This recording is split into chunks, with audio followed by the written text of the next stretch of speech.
Deməli, İsmail də baxın, müəllim. Monqolların Azərbaycana yürüyüşü. Monqolların yürüyüşü. Bu Monqollardan keçən dərs danışdıq. Uşaqlar, Monqollardan keçən dərs danışdıq.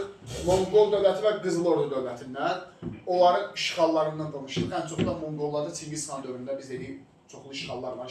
Şimali Çin işğalı, Mərkəz Asiyanın işğalı.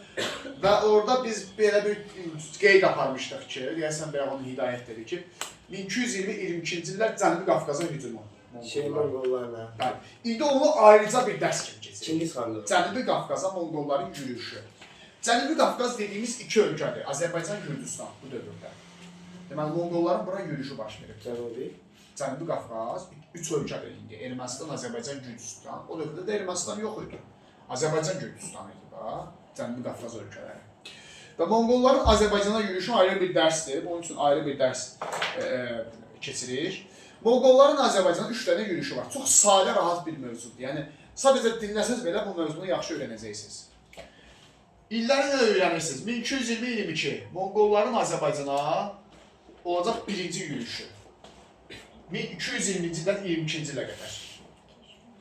Sonra ikinci yürüyüşləri olacaq 1231-1239-cu il. Monqolların Azərbaycana ikinci yürüyüşüdür. Bir də Monqolların Azərbaycana üçüncü yürüyüş olacaq 1256-58-ci illər. Gördüyünüz kimi, 3 dənə Monqol yürüyüşləri olub bu dövrdə Azərbaycana. 20-22, 31-39, 56-58 müəyyən fasilələrlə, düzdürmü?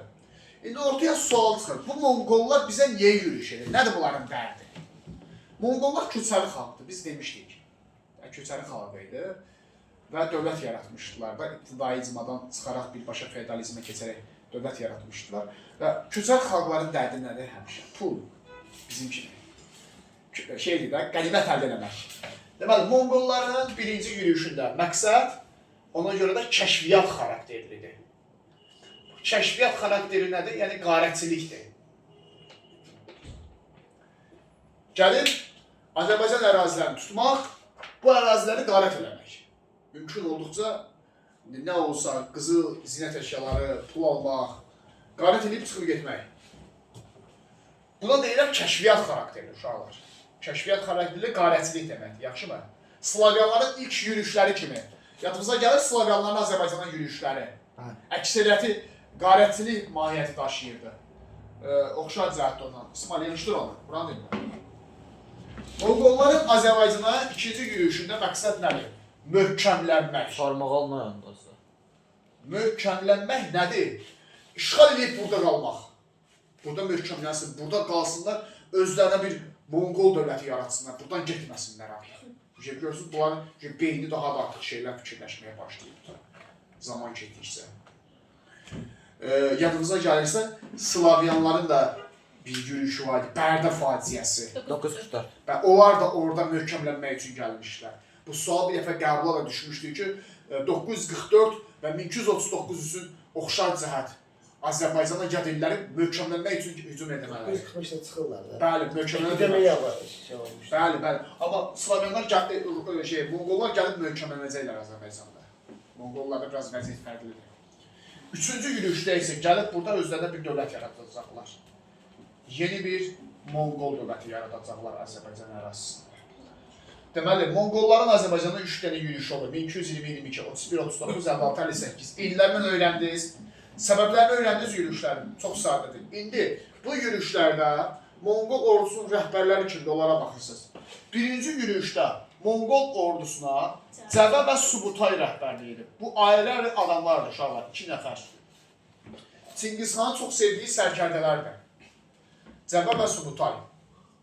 Yanımıza gəlir, Çingiz xan hakimiyyət dövrü nə vaxt idi? 1206-1227. Gözünüz deməli, Monqolların birinci yürüyüşü zamanı Monqol imperatoru Çingiz xandır. Cəbə və Subutayı Çingiz xan özü seçmişdi. İkinci Monqol yürüyüşü zamanı Monqol ordusuna Cormoğon Noyon rəhbərliyi edirdi. Monqol ordusunun rəhbəridir. Cormoğon Noyon, adı Cormoğondur. Noyon, bunun adı deyil, vəzifədir Monqol ordusunda. Noyon vəzifəsi daşıyırdı. hərbi başçısı deməkdir. Noyon. Dəstənin başçısı deməkdir. 1256-1258 Monqolların bura 3-cü yürüyüşü olur. Bu dəfə Monqol ordusuna Hülakü xan rəhbərlik edirdi. Bu da Çingiz xanın başqa bir Hülakülər nəvəsidir. dövlət yaranır. Bəli, gəlib burada özünə dövlət yaradacaq. İndi Zormoğun Noyon, Monqol ordusu rəhbər. Birinci yürüyüşdə Cəvələn Subutay, ikinci yürüyüşdə Zormoğun Noyon, üçüncü yürüyüşdə Hülakü xan Monqol ordusu rəhbəri olub. Deməli, 3 dəfə bura gəliblər Monqollar. İndi Monqolların birinci yürüyüşü zamanı məqsəd nədir? Kəşfiyyat, qarət eləmək. Monqollar gəlirlər, torpaqlarımızı tuturlar, başlayırlar qarət eləməyə, ürək istədiyi kimi. Kim deyər, Monqolların Azərbaycana birinci yürüyüşü zamanı Azərbaycanda hansı dövlət var idi? Şirvanşahlar var idi. Başqa? Atabəylər. Bəli, yadınıza düşürsə Atabəylərin zəifləmə dövrü idi. Bir də şey var idi. Ağsunqurlər. Hə. Və bu dövr Atabəylərin zəifləmə dövrü idi, Özbəyin dövrü idi yadınızdadsa. Bu da zəif hökmdar idi, mən sizə demişdim, axırıncı hökmdar idi.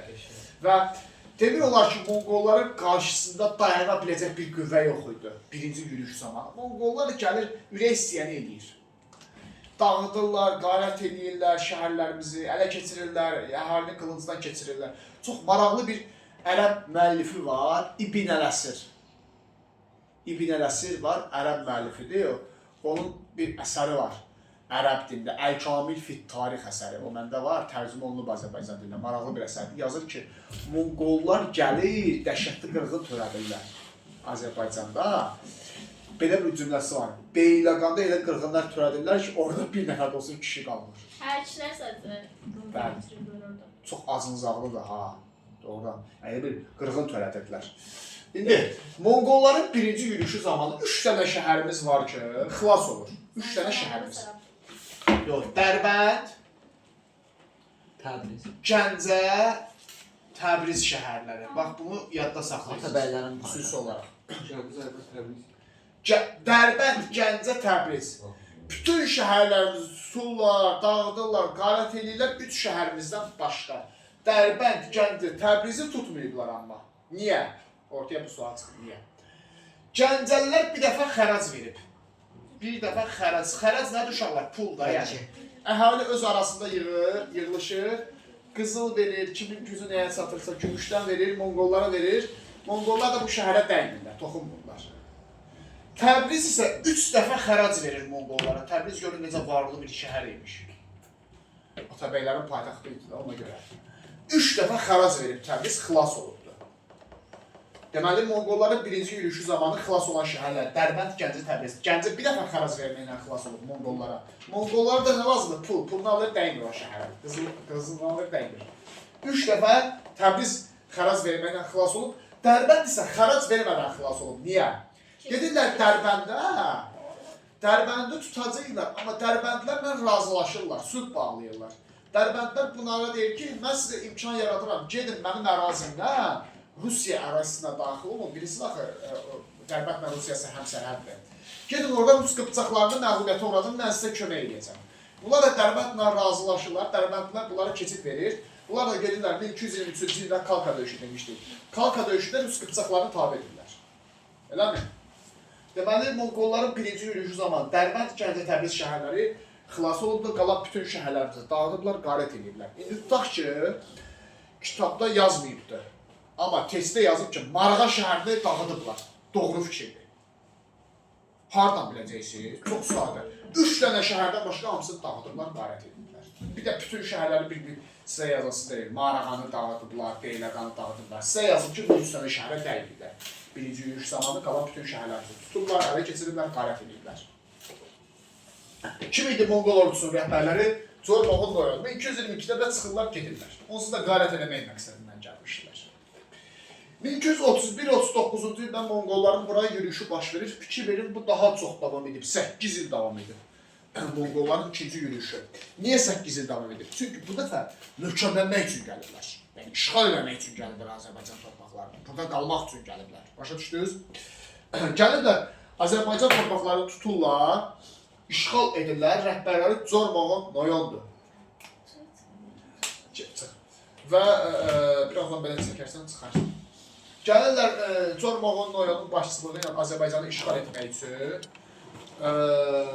Bu dəfə məqsədlərindən Azərbaycanı işğal etmək. Yadda saxlayın, bütün Azərbaycanı işğal edəcəklər Monqollar.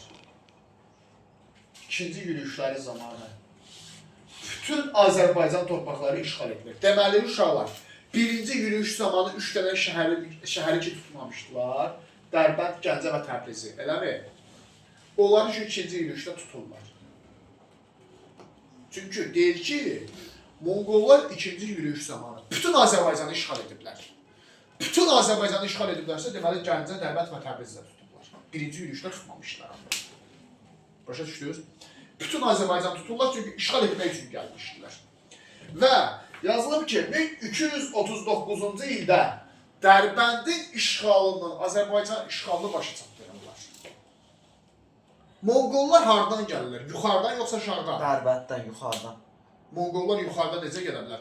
Monqollar Xəzər dənizinin gəlir. Ha. yox, bunlar dolanması yoxdur bunlar. Aşağı İran tərəfdən gəlirlər. Düzdürmü? Onda aşağıdan gəlirlər də. Aşağıdan yuxarı gəlirlərsə, Azərbaycanı işğal edirlərsə, ən axırda hansını tutarlar? Dərbəndi tutarlar. Axı ən yuxarıda Dərbənddə Azərbaycandır, ən şimal ərazisidir Dərbənd Azərbaycanın.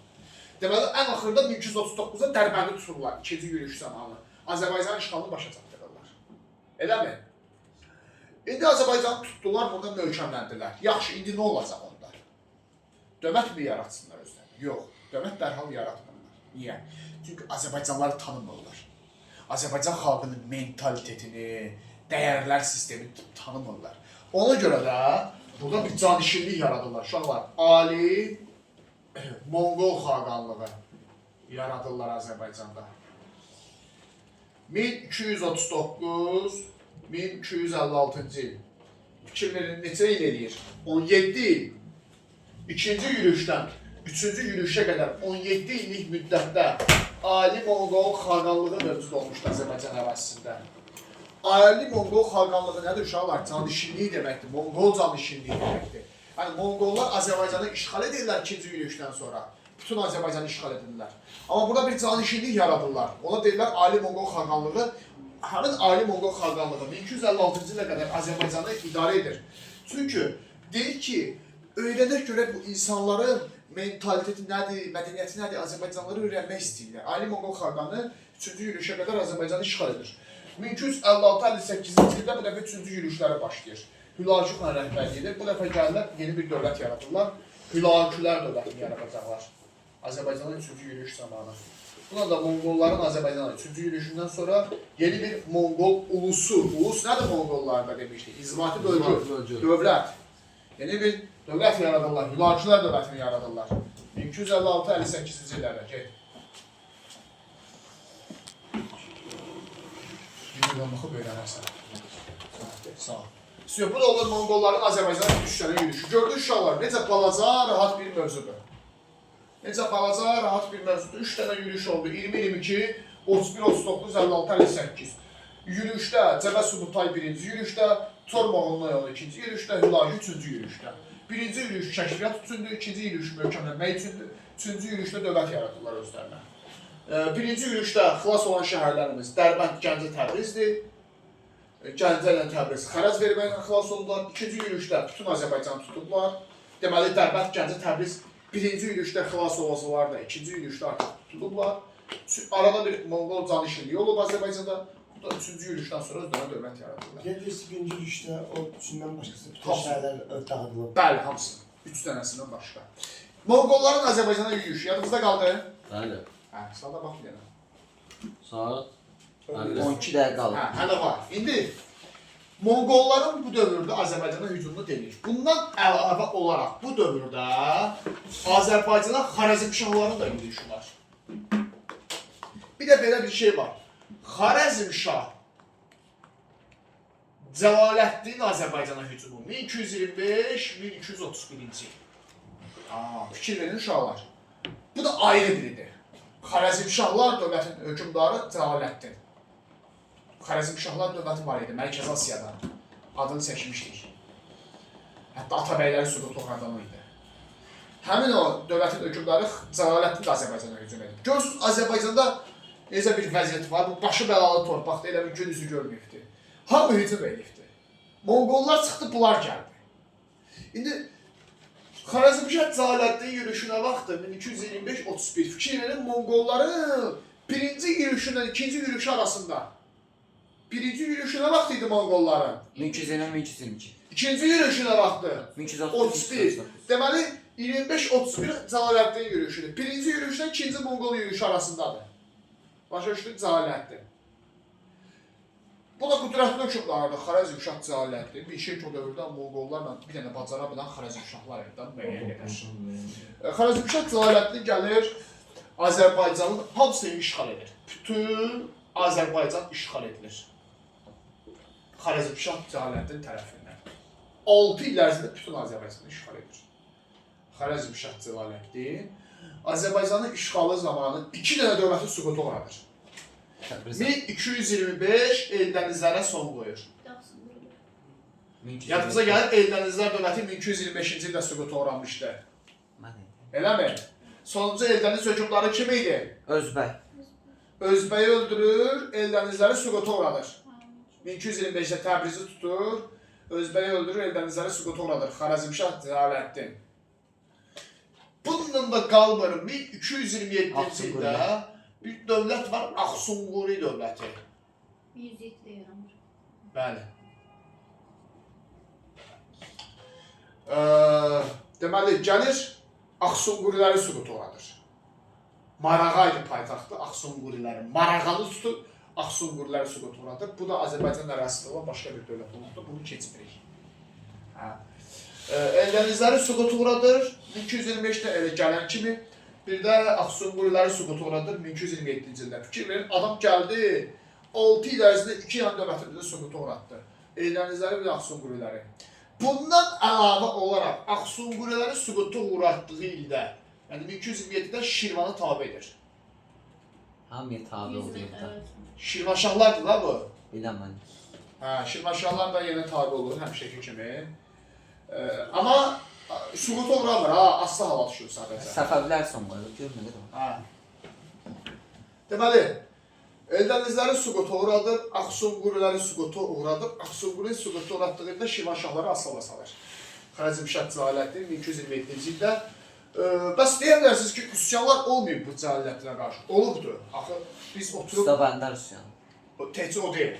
Xarəzmşah Cəlaləddinə oturub belə qucaq asası deyilik ki, Yadellidir, Yadelliyə qarşı üsyanlar olmalıdır. Xoyda üsyan baş verib, Mərənddə üsyan baş verib, Naxçıvanda üsyan baş verib, Təbrizdə üsyan baş verib, bir də Gəncədə üsyanlar baş verib, amma bunların əksəriyyəti xırda üsyanları idi. Cəlaləddin bu üsyanları rahat yatırır. Bir dənə Gəncədə 1231-də bəndlərin başçılığı ilə üsyan baş verir. Bu çox məşhur bir üsyandır. Buna deyirlər usta bəndər üsyanı Gəncədə. Hətta kitabda belə bir cümlə var. Xalq hərəkatının ən yüksək zirvəsi. Bəndər üsyanı belə qeyd edir ki, yəni bu üsyan digər üsyanlardan fərqlənir. Çox böyük bir üsyan idi. Məşhur üsyan, usta bəndlərin başçılığı ilə Gəncədə baş verir. Bax, indi sizə xəbərdarlıq edin, testlərdə görəcəksiniz. Dəfələrlə bəndər üsyanını Monqollara şamil edəcək. Səhv fikirdir. Bəndər üsyanı deməli Monqollara qarşı deyil, Xarəzmşahlara qarşıdır. Yaxşı mı? 1231-ci ildə amma üsyan yatırılıbdır. Xarəzmşah Cəlaləddin tərəfindən üsyan yatırılıb, çox böyük üsyan olmasına baxmayaraq bəndər özü edam edilib. Onda ortaya sual çıxır. Niyə Cəlaləddin Azərbaycanı tərk edir 1231-də? Axı bəndər üsyanını yatırdı bu. Çünki fikir verin, Monqolların ikinci yürüyüşü başlayır.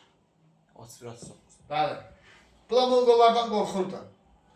Monqolların ikinci yürüyüş elədiyini görüb Azərbaycandan çıxır. Bütün Azərbaycan torpaqlarını işğal eləmişlər.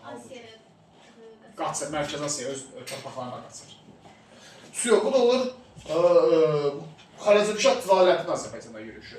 Görəsiniz, kitabda bir problem var ki, xronoloji ardıcıllıqla yazdığı üçün Monqolların birinci yürüyüşünü yazıb, sonra Cəlaləddini yazıb, sonra ikinci yürüyüşünü yazıb Monqolların. Siz də öyrənməyin, mən konspektimdə görün necədir. 3 dədə Monqolların yürüyüşünü yazmışam konspektdə. Monqol yürüyüşlərin ümumi nəticəsini vermişəm sizə. Axırda Xarəzmşah Cəlaləddin yürüyüşünü ayrıca vermişəm. Başa düşdünüz? Bir də diqqətli olun, Eldənizləri süquta uğradan Monqollar deyil, bu dəfələrlə düşüb imtihana.